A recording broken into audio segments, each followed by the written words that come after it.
Imagine a world where more than 30 countries possess over 15,000 nuclear weapons. This isn't a dystopian novel or a Hollywood blockbuster, but the chilling reality of our world today. Our planet, once solely under the nuclear shadows of two superpowers, now teeters on the precipice of a multilateral nuclear arms race. The complexities of this new era are a far cry from the Cold War's binary standoff between the United States and the Soviet Union. Consider the United States, for instance. It's the country that introduced the world to the destructive power of nuclear weapons. Today, it holds an arsenal of nearly 7,000 warheads. These aren't just numbers on a page. Each warhead represents a potential Hiroshima, a potential Nagasaki. Then, there's Russia, the other titan of the nuclear age. With over 7,000 warheads of its own, Russia matches the United States blow for blow in this deadly game. The remnants of the Cold War still loom large, as these old foes continue to hold the world hostage under their nuclear umbrellas. But the nuclear landscape isn't just dominated by these two superpowers. There's also China, a rising global power with a rapidly expanding nuclear arsenal. With a few hundred warheads, China may not match the United States or Russia in sheer numbers, but its growing capabilities and strategic ambitions are cause for concern.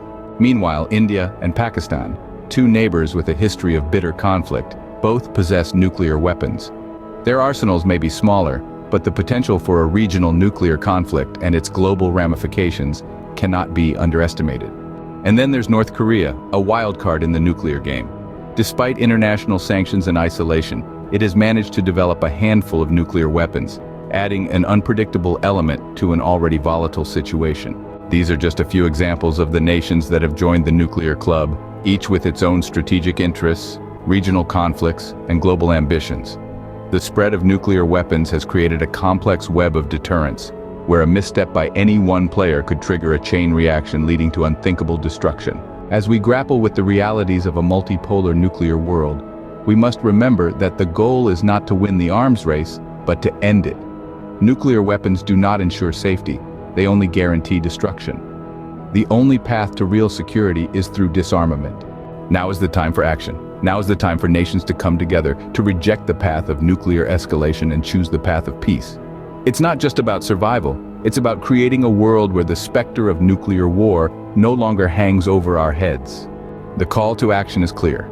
It's time to dismantle the nuclear arsenals, to halt the arms races, and to work towards a world free of nuclear weapons. Because in a nuclear war, there are no winners, only survivors. And even survival is a grim prospect in the face of a nuclear winter.